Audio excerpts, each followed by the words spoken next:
Merci d'être présents aussi nombreux aujourd'hui. Donc, je suis Antoine Bourgeois, interne à Caen et trésorier de l'ISNAR IMG.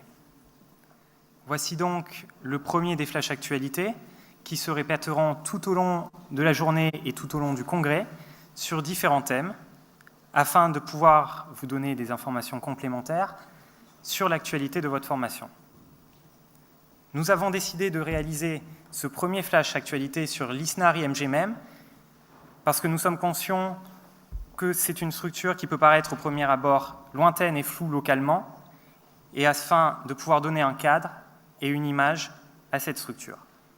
Alors, l'ISNAR IMG, qu'est-ce que c'est? À quoi ça sert? Pour le comprendre, il faut revenir un peu en arrière à la naissance de la structure.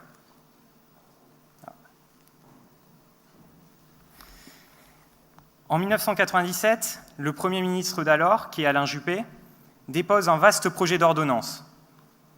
Sur le plan médical, ces ordonnances envisagent notamment la mise en place de sanctions financières pour les médecins qui dépassent des objectifs de dépenses annuelles de la sécurité sociale, un accroissement des tarifs d'accès à l'hôpital, des restrictions sur les médicaments remboursables.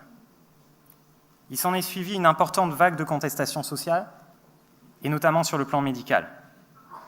Cette contestation sociale a mis en lumière une importante lacune dans la défense des internes.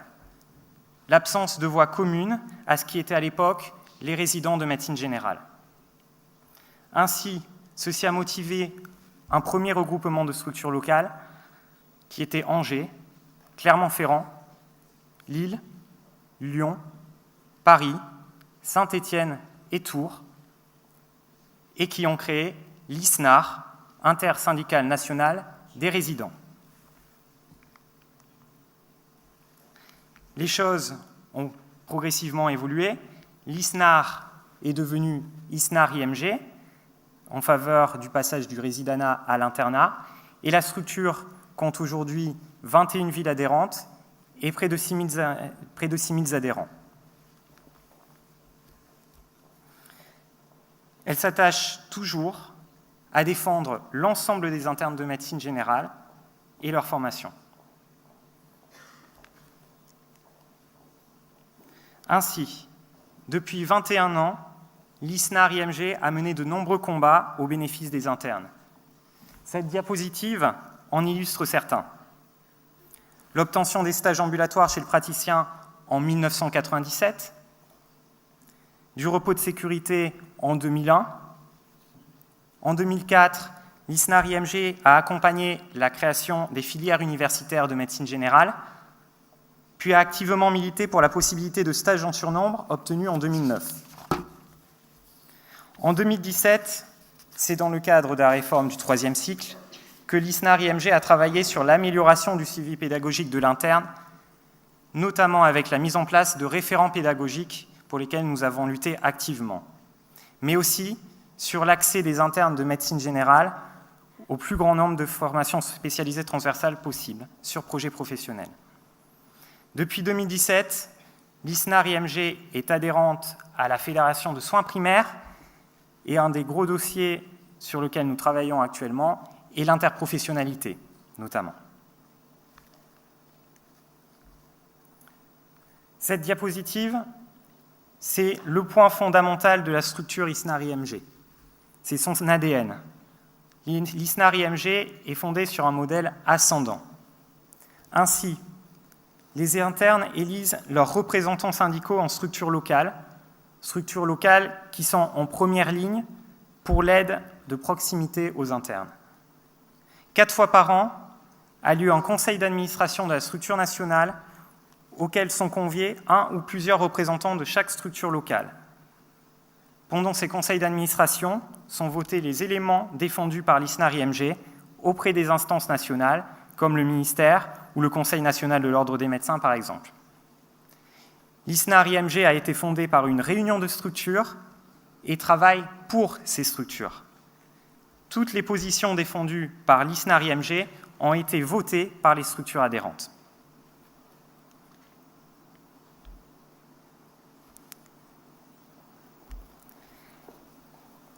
Au total, l'ISNAR IMG possède donc 3 grandes missions. La première, fondamentale, et l'information de ses adhérents et de ses structures adhérentes. Le congrès actuel, bien sûr, en est un exemple, mais l'ISNAR-IMG publie aussi une revue trimestrielle dématérialisée, qui est l'Antidote. Elle diffuse des guides d'information à l'ensemble des internes et tâche d'informer, bien sûr, les internes qui questionnent la structure. C'est aussi la tâche d'informer les structures adhérentes sur les sujets d'actualité au sein des instances nationales. La deuxième mission est celle de représenter. C'est un travail au long cours. Représenter les internes de médecine générale et les structures adhérentes par la participation active lors des réunions et des commissions ayant lieu avec les instances. l'ISNAR-IMG a la chance d'être un acteur reconnu, force de proposition sur le plan national.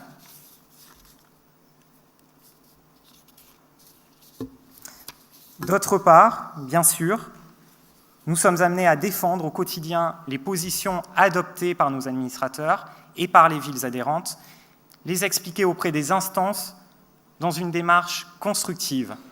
Nous sommes en lien constant avec les autres structures jeunes, bien sûr, touchant au milieu médical. Enfin, dans le cadre de contrats avec ses partenaires, les adhérents à l'ISNAR-IMG ont accès à des avantages auprès du groupe Média Santé, Global Média Santé, société notamment éditrice de la revue du praticien et de la revue du praticien de médecine générale. La responsabilité civile professionnelle offerte par notre partenaire historique de la structure, le groupe Pasteur Mutualité, qui offre aussi aux adhérents des tarifs préférentiels, ou encore depuis peu de temps ACMF, qui propose un certain nombre de services à destination des professionnels de santé. Bref, qu'est-ce que l'ISNAR ? Eh bien, l'ISNAR-IMG, c'est vous. Je vous remercie.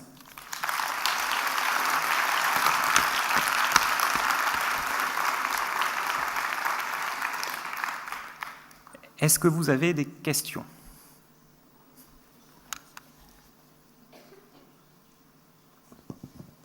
Allô, allô. Ah, ça y est. On va prendre du coup une seule question. On est désolé parce que le timing est un petit peu serré, mais si vous avez d'autres questions après, n'hésitez pas à les poser au stand de l'ISNAR-IMG que vous avez à l'entrée du Palais des Congrès. Vous aurez toujours des gens qui seront ravis de répondre à vos questions. Est-ce qu'on a quelqu'un qui aurait une question là à poser en amphi ? Ou est-ce que c'était tellement clair que vous avez tout compris et il n'y a rien qui vous interroge ? Bon, visiblement, c'était d'une clarté très limpide. Merci Antoine. Et je vous remercie. Bonne journée à tous.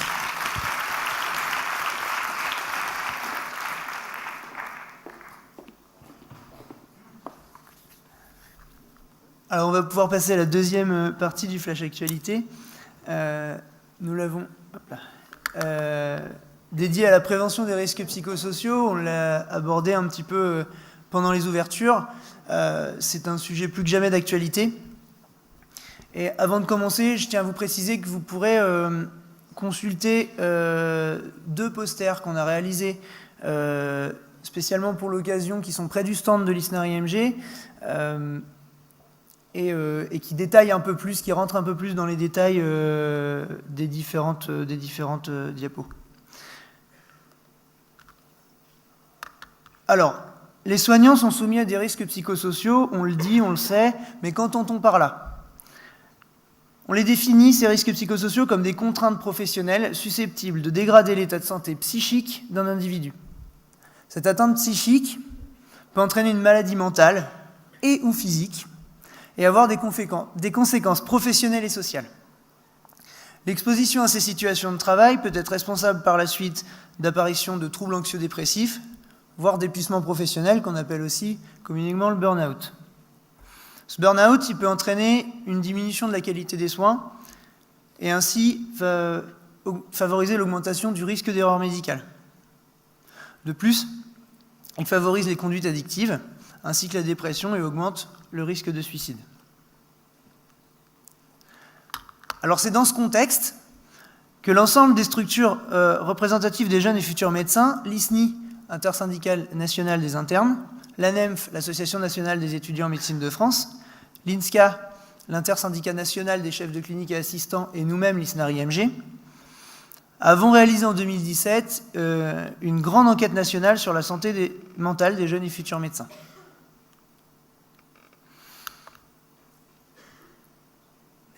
Pour rappel, les professionnels les plus touchés par le suicide sont ceux du domaine de la santé et de l'action sociale. Une revue systématique de la littérature internationale en 2016 est parue dans le JAMA, le journal de l'American Medical Association. Elle retrouve 11,1% de risques suicidaires chez les étudiants en médecine et 27,2% de dépression. Mais aucune étude, parmi les études qui ont été prises en compte dans cette méta-analyse, ne s'intéressait à la santé mentale des jeunes et futurs médecins français. Donc notre enquête, elle avait plusieurs objectifs. Tout d'abord, d'établir un état des lieux de la santé mentale des jeunes et futurs médecins, qui n'existait pas jusqu'à présent, pour permettre ensuite de proposer des améliorations, notamment dans la formation des encadrés, des encadrants. L'un des objectifs secondaires était également de permettre le développement des structures de prévention et de promotion de la santé, on y reviendra, de pouvoir ensuite proposer des moyens de prise en charge pour lutter contre les récidives et permettre aussi d'assurer la guérison.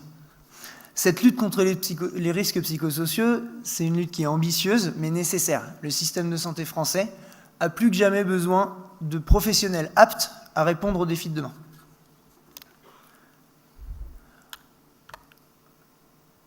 D'un point de vue méthodologique, on a utilisé un questionnaire en ligne qui a été diffusé du 31 janvier au 1er avril 2017.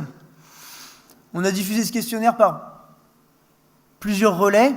D'abord par les associations nationales, que j'ai citées tout à l'heure, les associations locales, des réseaux de ces 4 associations, également les associations de spécialité, mais aussi par la presse et par la voie des réseaux sociaux.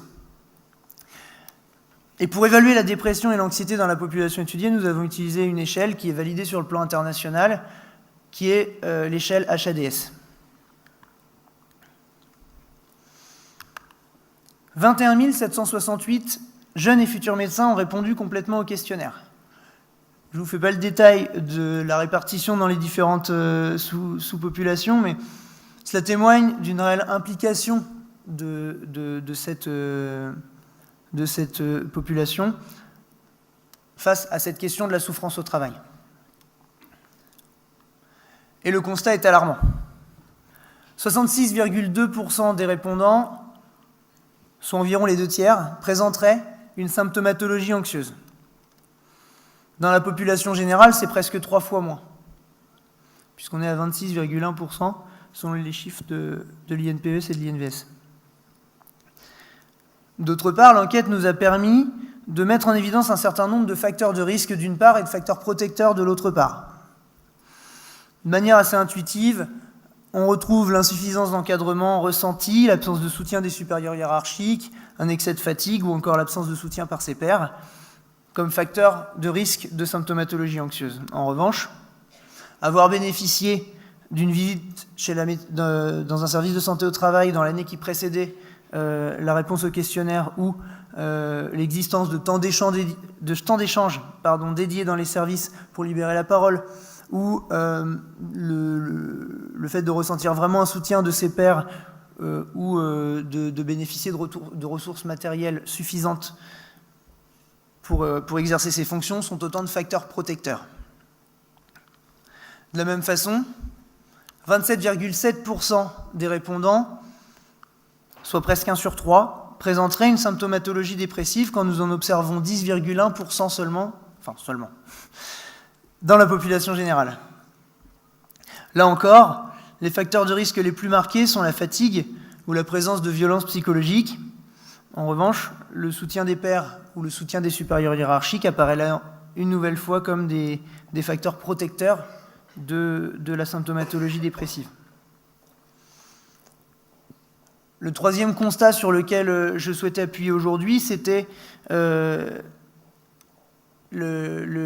risque d'idéation suicidaire.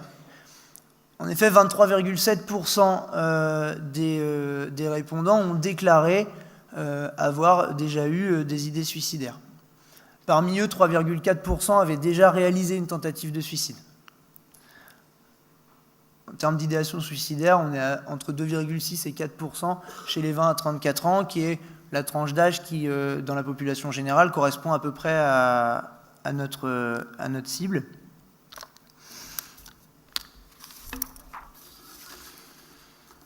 Donc face à ce constat des plus alarmants, l'ensemble des structures qui avaient mené cette enquête a établi un certain nombre de propositions qui s'articulent sur 4 axes de réflexion. Je vais simplement les citer et puis vous pourrez aller les consulter. Il y a un document qui est disponible sur le stand qui reprend l'ensemble des résultats et des propositions, et je vous rappelle les 2 posters. Donc, le premier axe, c'est de former à la fois les encadrants, les personnes qui nous accueillent en stage, au management bienveillant et à l'encadrement des étudiants qui l'accueillent, mais également de former les étudiants au dépistage et à l'autodépistage pour pouvoir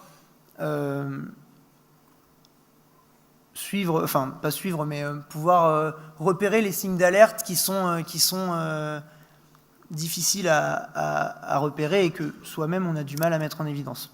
Ensuite, évidemment, il y a un axe important de propositions pour mettre en place une prévention efficace des situations à risque. Il faut prendre en charge également les étudiants en difficulté, savoir les accompagner, les repérer le plus tôt possible pour les accompagner au mieux, avec un accompagnement qui soit personnalisé et adapté à chaque situation. Et enfin, il est nécessaire de surveiller, d'établir une réelle surveillance de cette population qui est particulièrement exposée par l'observation, la veille et l'évaluation des mesures en place pour pouvoir agir rapidement, être réactif et les réajuster pour qu'elles soient les plus adaptées aux réalités du terrain. Donc pour conclure, nous sommes une population qui est particulièrement exposée aux risques psychosociaux, on l'a vu. Il est nécessaire donc d'être vigilant, de veiller les uns sur les autres, et pour bien prendre soin des autres, prenez d'abord soin de vous. Je vous remercie de votre attention. Est-ce qu'il y a des questions ?